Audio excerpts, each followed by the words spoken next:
Thank you so much for spending a little time with me this afternoon. It is a real pleasure to be here. Put some water down here for myself. It is a real pleasure to be here and talking with you a little bit about our Ogden Civic Action Network work that we've been doing. My understanding is that you've heard a little bit about this from Brian Benyon last year, if you attended last year or previous year, or year in the past. I'm going to give you a little update, and I'm probably going to add a little bit more.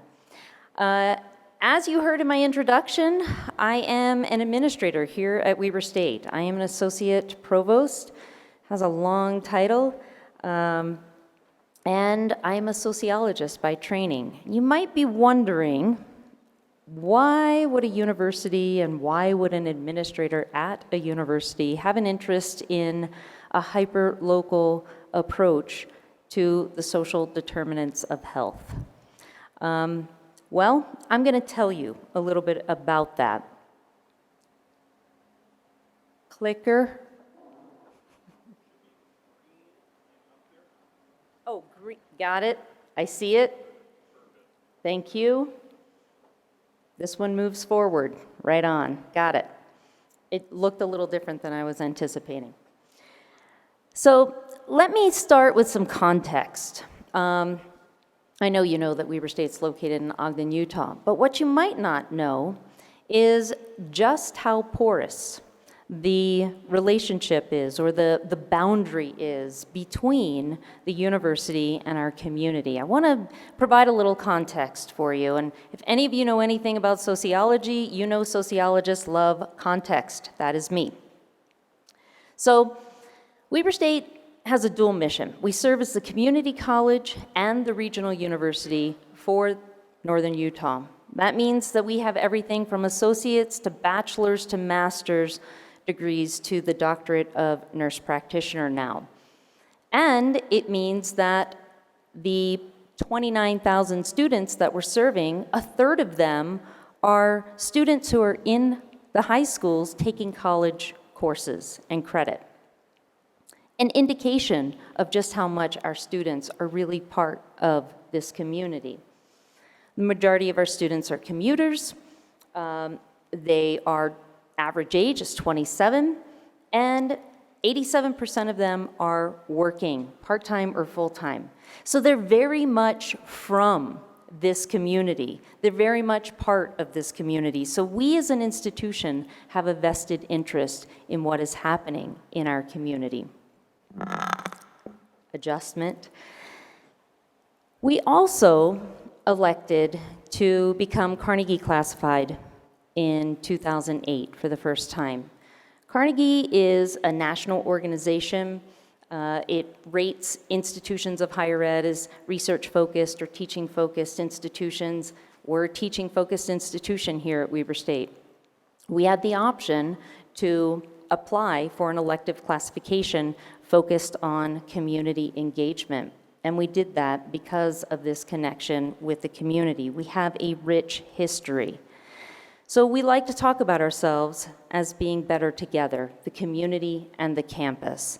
And this history, I want to tell you just a little bit about it because you may not be familiar with just how tied Weber State is to our community. So 1889, Weber State is a stake academy owned by the LDS Church.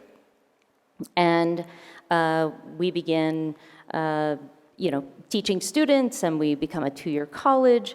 And we are so committed to our students and so committed to our community that during the Depression, President Tracy at the time was accepting produce, vegetables, meats as tuition payment at the institution. I think that says something about how committed you are to your community and making sure that this place is a place for everyone.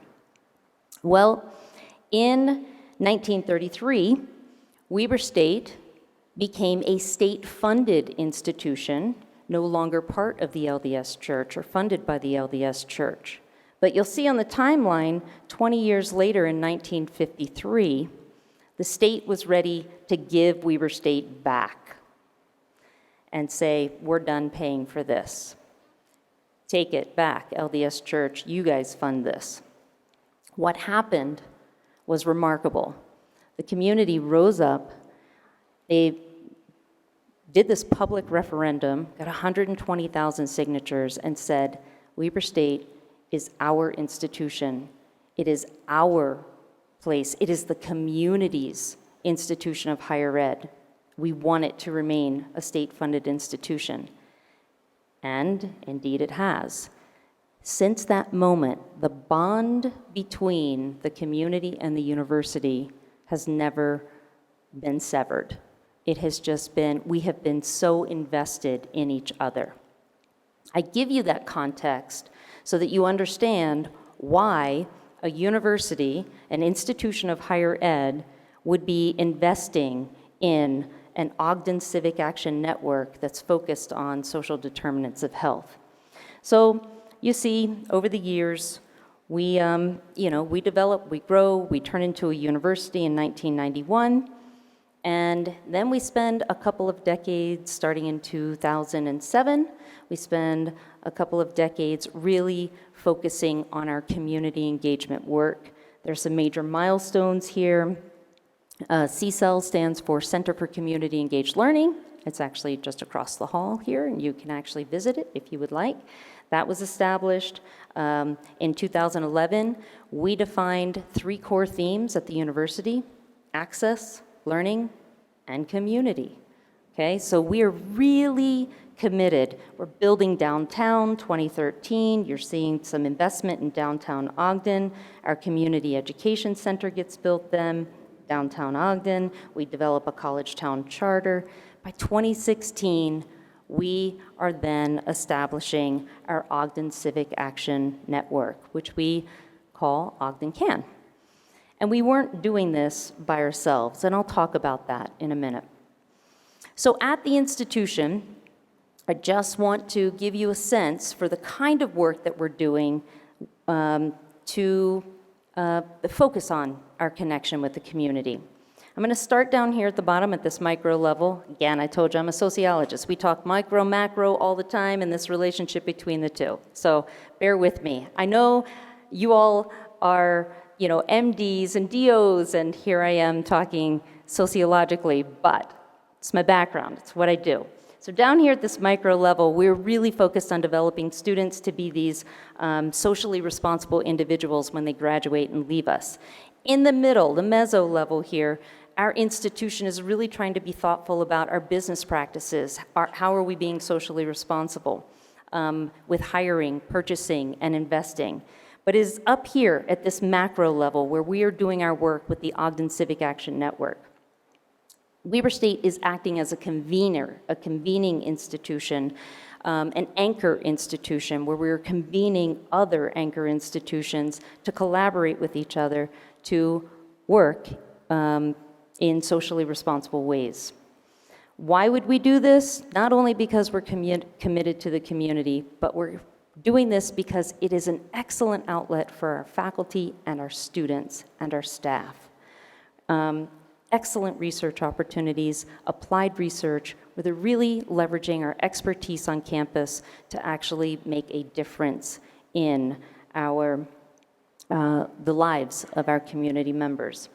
Provides excellent teaching opportunities, great learning opportunities for students, and we as a university are modeling for our students what we're hoping they themselves would do, be socially responsible when they leave us.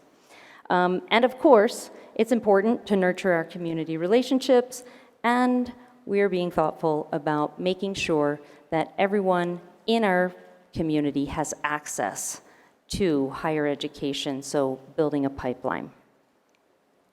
It is not clicking. Okay, so let's talk more about this anchor mission and this convening opportunity.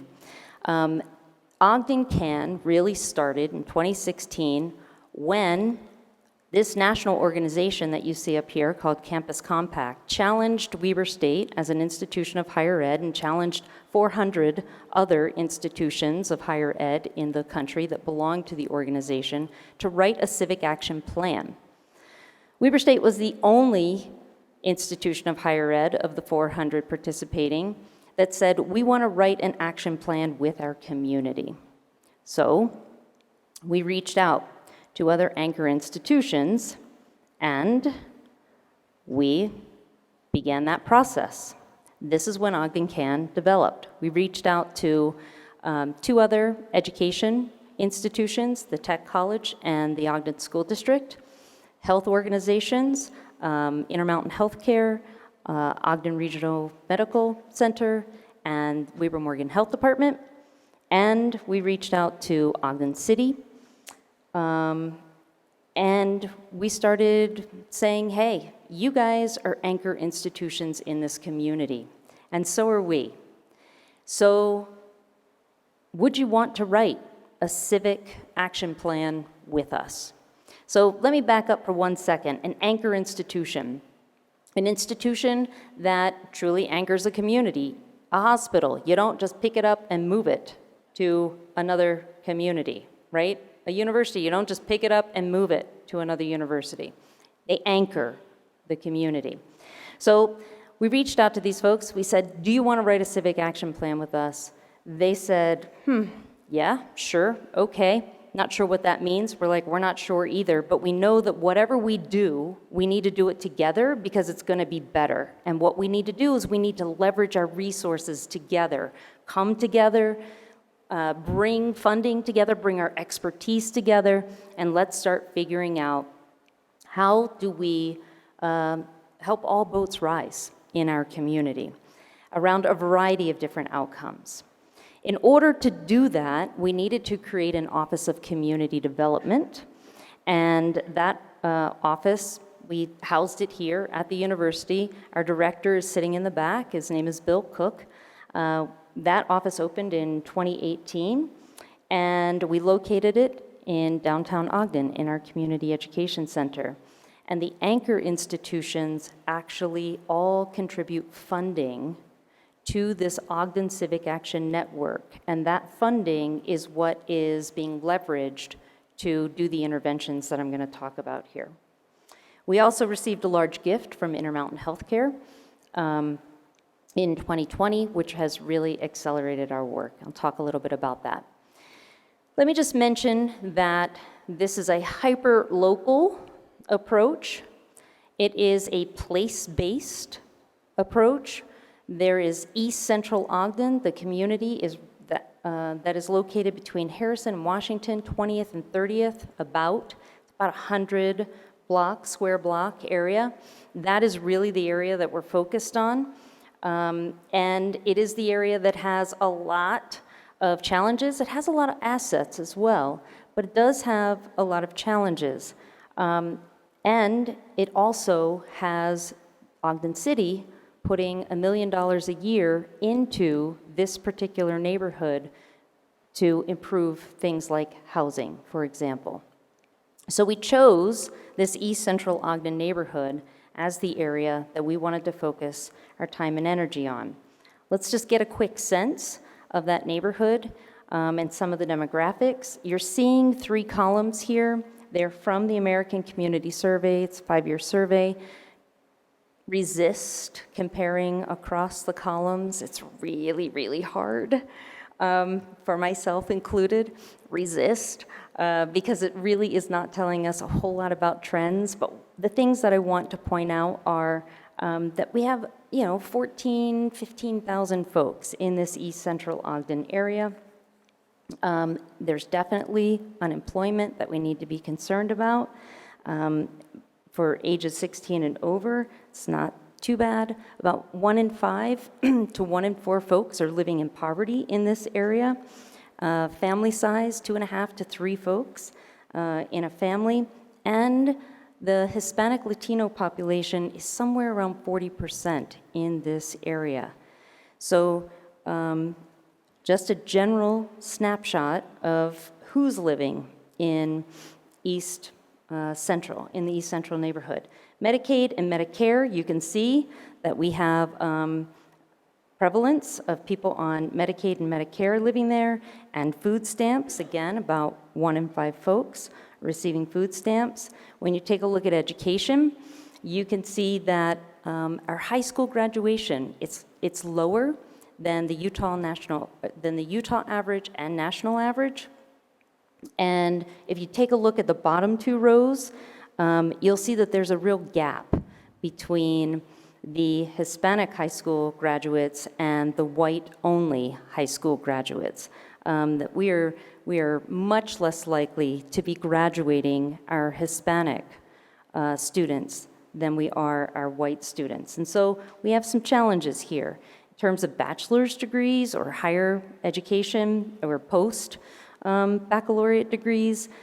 I mean, we're sitting around 15, 16% right now at the high. That is below the average in Utah. It is below the national average, which is around 33%. So education is something that we think we need to be thoughtful about and focusing on. And when you take a look at housing, a couple of demographics here or statistics about housing, you can see that there's a higher percentage of residents who are renting than are owning in this East Central neighborhood. And this third row here is a really important one. About 43% of the residents from 2016 to 2020 were paying more than 30% of their income for housing. That is a real challenge. That is a real problem. That's a real indicator of why people either end up in poverty or persist in poverty. So we thought a lot as a group of anchor institutions about what it is that we needed to be focusing on. And, what do we want to come together to address? And we looked at those data and we said, gosh, there are definitely issues around health and housing and education. And Intermountain Healthcare was using a social determinants of health framework and shared it with us. And it really resonated. We said, okay, yeah, that's exactly right. We as a collective could start leveraging our resources to address some of these social determinants of health so that maybe we reduce the number of folks who show up in the emergency room, or we increase the number of folks who have a medical home. So we started thinking about adopting the social determinants of health framework, and we did. And we are definitely working on many of these. You're going to hear me talk a little bit about a couple of the interventions around education, food insecurity. There's a little bit on housing instability that we'll be talking about. There's an intervention that we've put together around transportation. So we haven't hit all of these social determinants of health yet, but we will. And the reason why I say we will is because the anchor institutions who are at the table have come together not for 5 years or 10 years. We know we are in this for the long haul.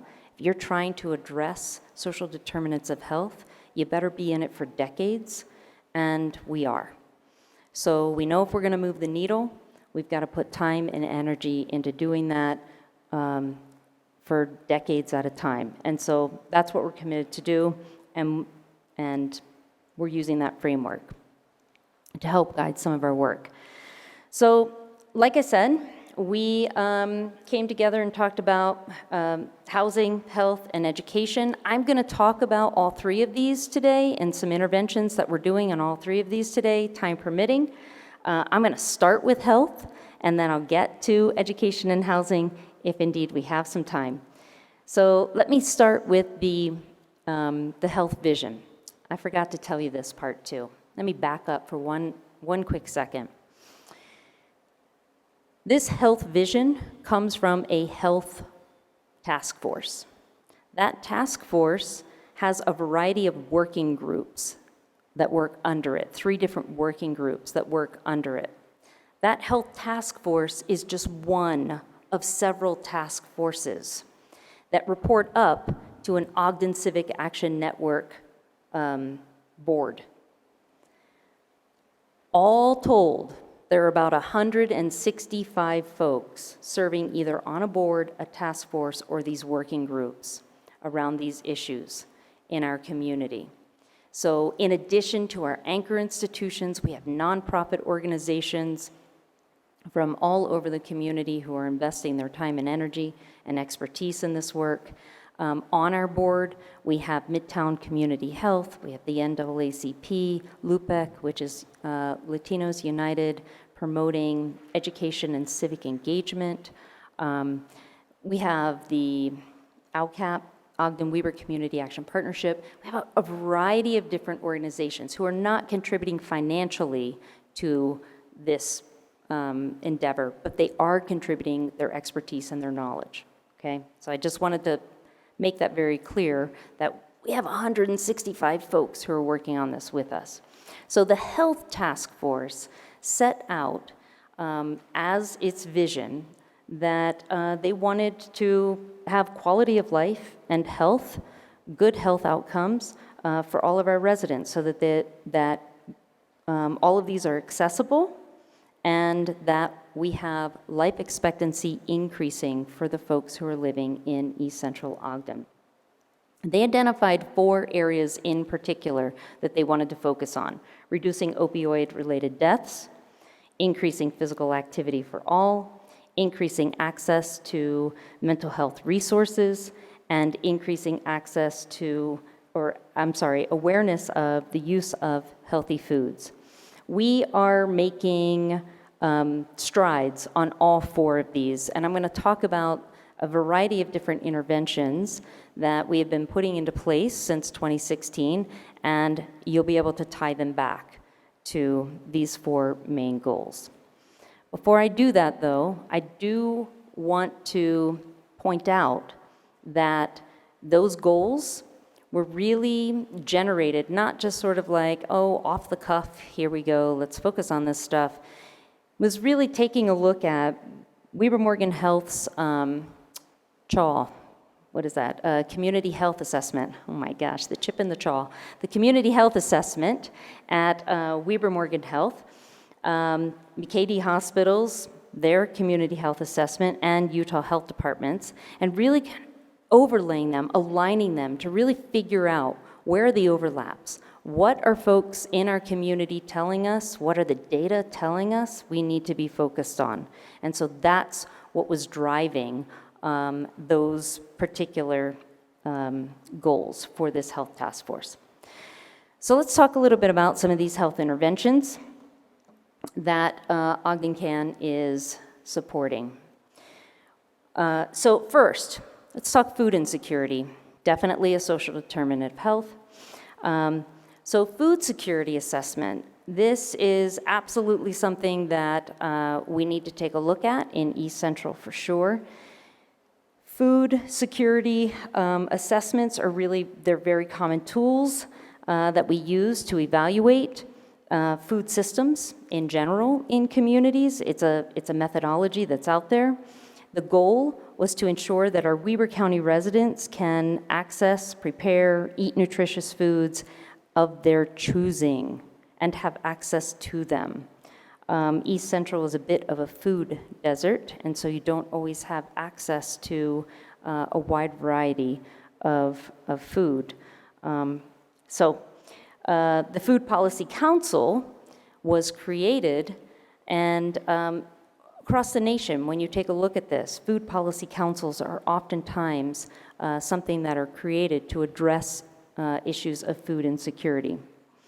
So we did this 2-year assessment. I should also back up and say, because the university is one of the anchor institutions that's part of this Ogden Civic Action Network, we have a lot of resources on our campus as it relates to research. And so we leverage our community research extension to do a lot of various research projects. You're going to hear me reference today quite a few of those, research projects. So know that we're tapping expertise of our faculty who engage their students in some of these projects. So we meaning Ogden Civic Action Network, engaged in a 2-year assessment process. And we did this in concert with the National Leadership Academy for Public Health. This was a project that involved a group of folks that went back to DC, were trained at this National Leadership Academy, and they came back to our community and began to share some of that knowledge with others to do this 2-year assessment. And we ended up doing a food security assessment and meta-analysis and a report that was published, and the Ogden Food Council was generated out of that assessment. So that Food Council had its first meeting January of 2022, and they're now organized. They're now developing a work plan based on that assessment that was done over a 2-year process with the guidance of that national organization. Similarly, we did another assessment. It was actually a food ethnography.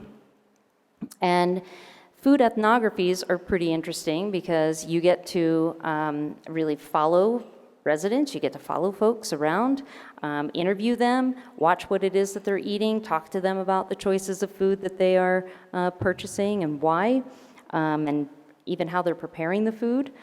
So we did this food ethnography. We conducted interviews with the residents in both English and in Spanish. This was happening during 2020 and 2021. This was really difficult during the pandemic because you really needed to spend time in people's homes to really find out what it was that they were eating and how they were preparing foods and interviewing them. This was very difficult to do when we weren't visiting people in their homes. Our ethnographer persisted, and we did end up getting a report, and there were some findings and recommendations that came from that focused on food access, corner stores, food businesses, gardens, other food sources, and education and training of residents. So all of that information was shared with the Ogden Food Council, and interventions are being developed out of the Ogden Food Council based on this ethnography. So again, a food insecurity focused intervention. Another intervention that again focuses on food insecurity is a Produce RX program. I don't know if any of you are familiar with the Produce RX program. These do exist in other communities. We piloted it here. That's where doctors actually get to write a prescription for getting more fruit and vegetables. And there's a voucher system. So the voucher covers the cost of those fresh fruits and vegetables. So we did this literature review. We've learned more about Produce RX. Our Utah Department of Health in August of 2020 put this Produce RX program together. They designed it. Ogden Can contributed funding to that program.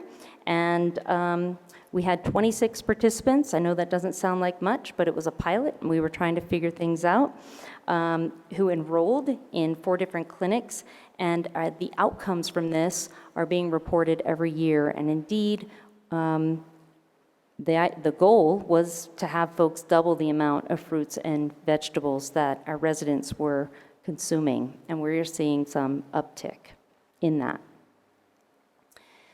With regards to healthy lifestyles and promoting more healthy lifestyles, the Health Working Group created a Way to Wellness guide.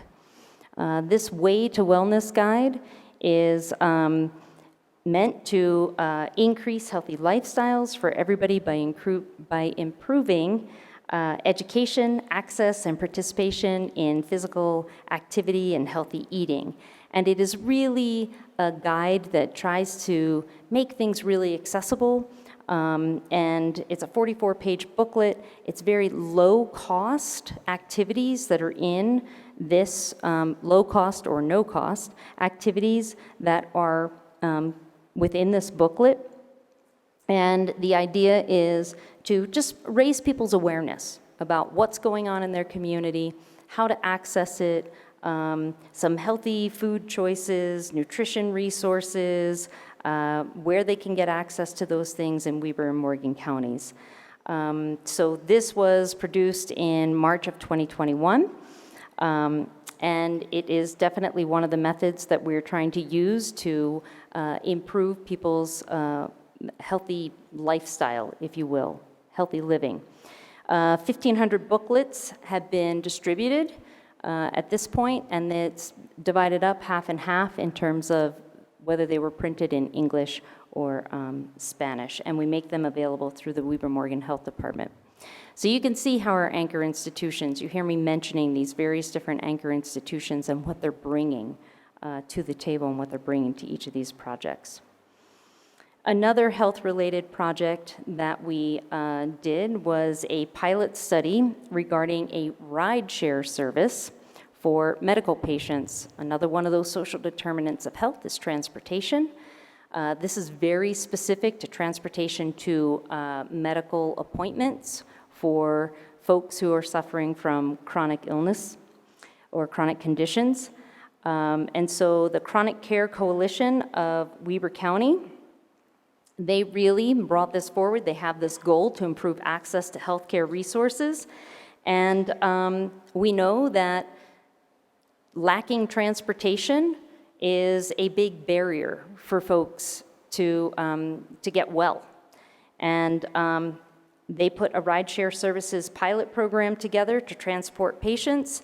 And indeed, we're going to hear about the results of this program next week at our board meeting, which will be next week in May. So looking forward to hearing that. I'm sure that you all can appreciate how important it is for folks to actually get to your offices and receive not only the initial care, but the follow-up care that they need. Another intervention, the opioid task force has engaged in a variety of activities. A number of these activities are including things like a virtual opioid conference, which we did in collaboration with Dayton and Montgomery Public Health Department, and that was actually in Ohio. We had a night out against opioid overdose and addiction at the Ogden Raptors baseball game. Again, tabling and kind of raising awareness. It's a real educational event and opportunity for people to learn more. The Path to Opioid Prevention Run, of course, 5Ks are another opportunity for educational opportunities. Naloxone trainings, we've had 2 of those. They have been really important in getting the word out and also getting the resources in the hands of the folks who need them to prevent opioid deaths. And then, of course, there was a take-back event as well, where 284 pounds of medications actually came back to us. So holding those kinds of events so people can clean out the medicine cabinet of all that old painkillers, all those old painkillers they aren't necessarily needing or using. So those are some of the health interventions that we've been engaged in. I'm going to talk a little bit about some education interventions, and then I'll talk a little bit about housing. So around education, education is one of those social determinants of health. We know that the higher your level of education, the more likely you are to seek health care, right? The more likely you are to have access to healthy foods, the more likely you are to be able to access health care in and of itself. So education is a really important component. We know that high school education is not something that everyone has in our community. We kind of all take it for granted. We're in a room of people who have degrees upon degrees, right? I live at this institution where we're always surrounded by people, where we are always, generating additional degrees. But when you really look at our community, you see in Weber County that there are about 18,000 adults, 25 and older, who do not have a high school diploma. That's 18,000. Almost half of them are living in Ogden, downtown Ogden. So it's a pretty concentrated population of folks that we need to be reaching to help them get a high school diploma. With that high school diploma, they're more likely to have employment opportunities, they're more likely to have higher levels of income, they're more likely to be able to access healthcare. So this adult high school diploma program and GED Pathways program is really being explored because we have a tendency to focus on a very kind of rote template for how people get their GED, how they complete high school. If you're not going to complete it by attending high school and you're an adult, you're going to kind of do this self-study, self-paced thing, and you're going to do a whole lot of worksheets kind of stuff. That is not for everyone. We know that we have a variety of different learners around us, right? And they have a variety of different learning styles. So this particular program is really trying to explore what are the other ways that we can certify a high school education that's not that sort of standard worksheet kind of way. And these new pathways are being explored by another one of our partners, Ogden Weber Technical College and the Weber Adult Education. They are currently piloting a new pathway that will provide a high school diploma and a certificate from the tech college, and it is a completely different way. It is a project-based learning approach, which is not the typical GED program. So we're piloting that. Ogden Can is participating and supporting this, trying to broaden the ways in which our residents can access a high school education as one of those social determinants of health. Another intervention that we have been supporting and funding is a non-contingent home visits program by teachers. This is in high schools, and this is a program where if your teacher shows up at your house, it is not because they want to discuss your kids' grades or their disciplinary action. It is simply because they want to build a relationship with you. That is not typically how home visits go, right? A home visit typically is for disciplinary purposes. But this program, this non-contingent home program, visit program, is really to help teachers build relationships with families in the community, with the families of their children, because it builds a stronger bond, the family to the school and the child to the school, and then you're more likely to see not only retention, but graduation. So better learning outcomes and better long-term outcomes. And of course, our goal is to get students graduated. So 2019 and 20, the Ogden School District, another one of our anchor institutions, created this pilot program. They set up these visits. Pandemic hit. Really hard to go into people's homes when you're in a pandemic, yet again, right? So this one has been another difficult intervention. We did manage to complete 29 visits with COVID precautions, mind you. We focused on, I'm sorry, I said this was high school. This is James Madison Elementary with modifications to make sure that we were measuring for effectiveness, first through fourth grade students, and indeed, we are measuring things like the child's sense of belonging scores, their attendance rates, their grades, their behavior. There's a group reflection that occurs. There's some parent feedback opportunities. These are the kinds of things that we're collecting to help us understand the impact of this particular non-contingent home visit by teachers. You got to start them young in order to, and develop those relationships and build trust in order to see them all the way through to graduation. That's the logic here.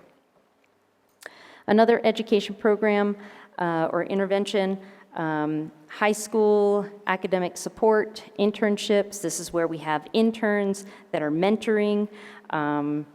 They are mentoring junior high students. So these are high school students mentoring junior high students. The junior high students are from underserved populations, and we are trying to make sure that they are staying on a good path.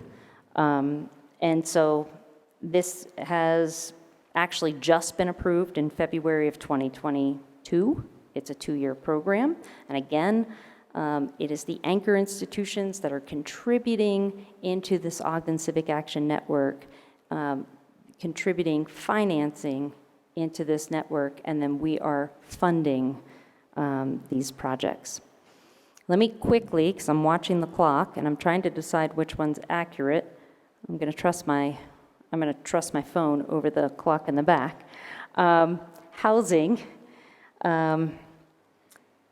So we have, I'll talk about 2 housing interventions today really quickly.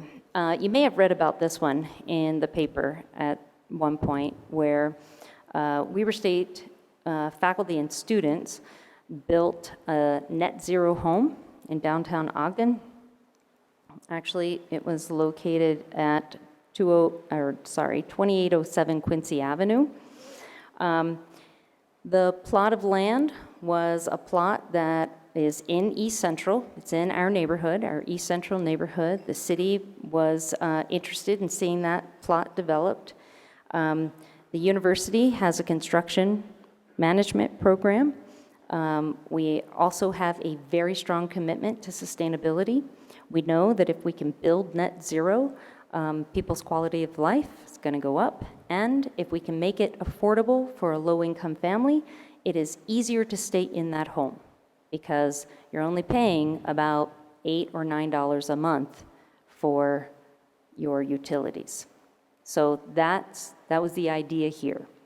So what ended up happening was Weber State students with faculty, and lots of support from across the university, they developed this revolving fund, collected $300,000 to build this home.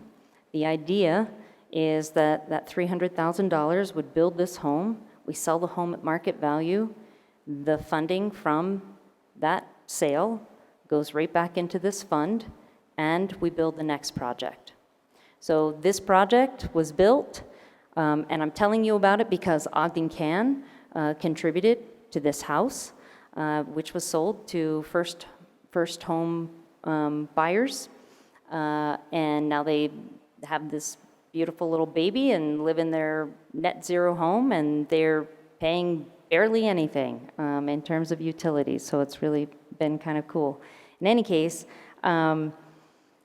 that revolving fund that we set up, we will be using the funding to choose the next project, and it may not be a brand new build. We're starting to think that it will be maybe a renovation, so we can renovate maybe even a duplex, make it net zero so that the folks who are living in that duplex can actually stay and pay less in order to stay in there.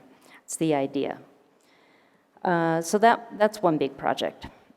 Another project is the housing needs assessment that was really focused on, we're trying to figure out where the gaps in our neighborhood around housing, like what's going on with housing, where are gaps, what kind of services do people need, if they have, challenges with their landlords, if they have, they need advice on buying a home or whatever it is, what kind of housing challenges that they're having, where do they go? Where do they go to get that kind of support? And we just really didn't have anything in our community. Dr. Jenny Nagy, Weber State faculty member, conducted this housing needs assessment. She identified this gap in housing services and said, okay, we don't have this in our community. How can we fill it? She spent 2 years filling that gap, providing all kinds of services, a broad range of services for our community members. And I am really pleased to say that we have been able to transfer that program that was started by Dr. Jenny Nagy based on the research that she had done. We were able to transfer that program to our partner, Ogden Weber Community Action Partnership, who now funds a housing services program, and Ogden Can continues to help fund this housing services program out of Ogden Weber Community Action Partnership. So it is a housing advocacy program, something we never had in our community before.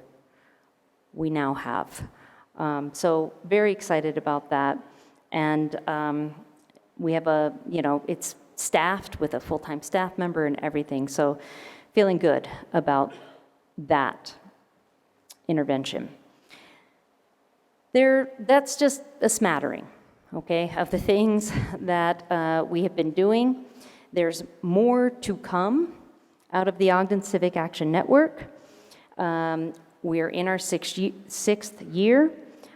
We have been working on a variety of different things. As you've heard me say, we have a variety of other things coming forward because of a demonstration project that is being funded by Intermountain Healthcare that donated $900,000 over 3 years. One of those projects is a new digital solutions partnership. It is a project about building digital infrastructure in Ogden. Again, probably something most of us take for granted is having access to the internet. Not always the case, and good, stable internet. Not always the case, and certainly not the case in East Central Ogden. You need good, stable access for education purposes, for telehealth purposes, and potentially for your business, right? And what we've learned from the pandemic, when the school district made digital access to Wi-Fi available for students who were being taught from home, right? What was happening was families, parents, were using that Wi-Fi access to work, to go to work, and to maintain some of their own small businesses. So we know this is a next big project for us. We need to be thoughtful about that digital infrastructure. And there's already a partnership being created between the Ogden City, the school district, and Weber State. We're starting to build LTE. There are LTE towers going up all over the place, and eventually we'll want that to get to fiber. We also have a lot of new interventions that are coming. We have a program that is an application program. It's a proposal where folks in the community are bringing their ideas to Ogden Can and asking us to fund some of those ideas to address these social determinants of health. So we're very excited about that. I didn't even get to tell you about our community interns program. A lot of these proposals are coming from these community interns, and they're really very cool ideas. We'll save that for another day. And not only will we be focusing on health and housing and education, we are adding financial stability as a fourth focus area of Ogden Can. So there's much on the horizon for our organization, lots going on. There's the overview. That's about all I think I will share with you today. I'm happy to take any questions that you might have.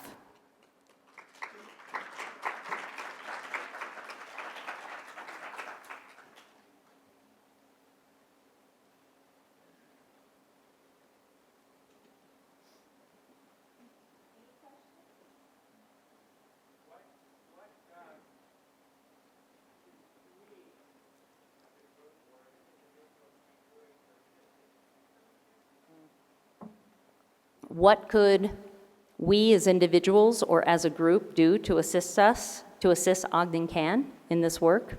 Is that the question? Excellent, thank you. So, well, there's a variety of things, actually. If you are interested in serving in any capacity on any one of our task forces, I didn't even show you the org structure, more than welcome. We would love to have your expertise join us and help us move some of these things forward, whether they're related to health or not, quite frankly. Collectively, your organizations are already contributing, I'll say that. Another thing that you could potentially do is help us get the word out where folks can access some of these, like the Healthy Lifestyles Guide, the booklets. Let your patients know they can download that on the Weber Morgan Health, from the Weber Morgan Health Department. You can join us in our Produce RX program, things of that nature. So more than happy to talk with you offline if you're interested in any of those things. And again, our executive director, Bill Cook, is in the back. Bill can wave. You can talk with Bill as well. He would be more than happy to take your information if you'd like. Thank you for the question.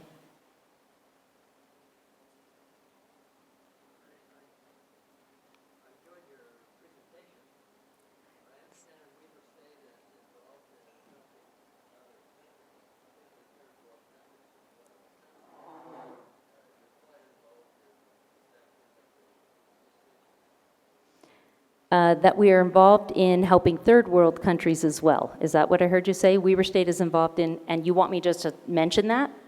Yeah, okay, so absolutely. There are, we have global community engagement opportunities that we send our students on, and we have some amazing faculty and leaders on campus who take groups of students to Ghana, for example, Thailand, Fiji, all over the world to address a variety of different challenges in the communities around the world. Some of them have been completely health focused, some have been education focused actually, where they've built schools. Some we've taken our computer science faculty and students and helped install a system in a computer system in a hospital in Africa. So just helping them with their data and records. Wow, I feel like I need to apologize for the poor mics. I'm sorry about that high pitch. In any case, yes, we have had multiple international projects, experiences for students, and we know that it's important to do not only abroad, but to do that work here too. Yes, sir. Yeah, so with projects like this, how do you measure kind of your success, your outcomes? What kind of things are you looking for? Yeah.